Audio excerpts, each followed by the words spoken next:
Daniel Dubois knocks out Nathan Gorman after 5 rounds. Very good fight. Fantastic performance from Daniel Dubois.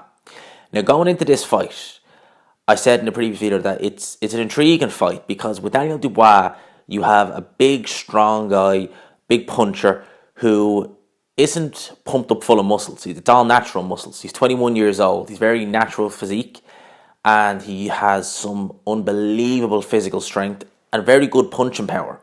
Whereas with Nathan Gorman, you didn't have someone with the same punching power, but you had a very slick boxer, you had a very fast boxer, you had a very good, sound, fundamental, technically sound boxer. And you kind of wondered who's going to come out on top because Dubois had looked cruder, and especially against the guy he fought in his last fight, Latte. I don't want to say he looked vulnerable, but there was definitely mistakes there. Latte set traps and Dubois just walked straight into them.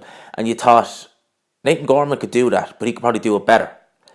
But Daniel Dubois, early on in this fight, Dubois came out and straight away he was throwing hard shots, but he was getting countered.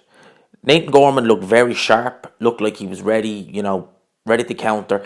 The counters he landed weren't necessarily the hardest shots in the world, but I think Daniel Dubois took notice because towards the end of the first round, the first round was very even. Dubois, where before he was kind of coming in kind of recklessly, he was jabbing, taking a step back, and really thinking about things.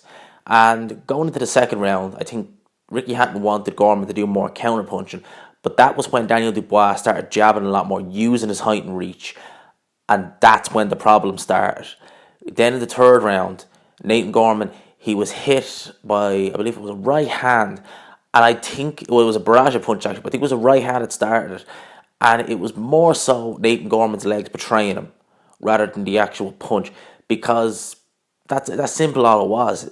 Gorman, he had all his faculties, but his legs just said no. They done a little dance and he went down.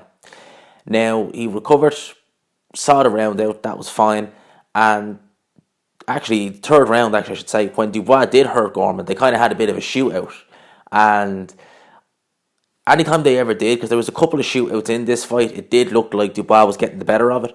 But for the most part, Gorman, he was good. He was good in some spots, but you could tell that the height, the reach, the power, the jab, because Daniel Dubois' jab it's a thing of beauty. It's a very good, strong, stiff jab, and that was what was causing Nathan Gorman the issues. Nathan Gorman, good fighter, but tonight he was just outgunned. He was overpowered. And Daniel Dubois, I've seen Daniel Dubois over the years. I think I've seen every fight he's had since he's turned pro. He looked very good in this fight as far as I'm concerned. He really looked like he made some big improvements. And I think that this kid's going to be a problem. Definitely at British level, maybe even at European level. Joe Joyce fought earlier in the night. He did not look good at all. I didn't do a post-fight review for it because it just was a stinker. The only thing really about it was the scorecards were a bit too wide. But seeing how Dubois performed there and compared it to how Joe Joyce performed, you would even argue Daniel Dubois would give Joe Joyce a run for his money. Definitely.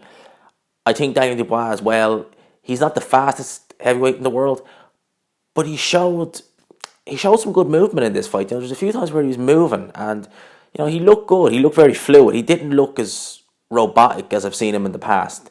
He still is somewhat robotic, but definitely not as much as I've seen him in the past. He looked very good. The end of the fifth round, it was a right hand. Nathan Gorman went down.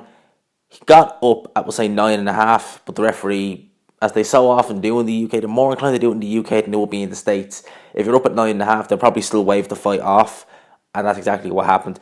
Nathan Gorman, he looked upset more so with the loss, but he didn't necessarily appeal to stoppages as far as I could see, adamantly.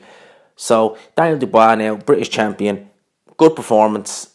Definitely can see Daniel Dubois being a problem. Definitely at British level. Definitely. And based on that performance, I said it last night in my review of Hughie Fury versus Sam Peter, that Daniel Dubois or Nathan Gorman would have took care of Sam Peter like that. And I still think that. And I actually think that Daniel Dubois would give Hughie Fury problems. Definitely. I think Daniel Dubois would give Hughie Fury massive problems. Team Fury may say they're above this kind of fight, but I definitely think Dubois would give Hughie Fury serious problems. definitely. Very, very good fighter, Daniel Dubois is. Very impressed with him in this fight. Definitely. Let me know what you think down below. Did you watch the fight? Were you impressed? Did you expect more from Gorman? In some ways I did, but I think Dubois, he showed me another level tonight. He definitely showed me that he has another level that he can go to. So let me know what you think down below. Did you enjoy the fight? Were you expecting more of a shootout?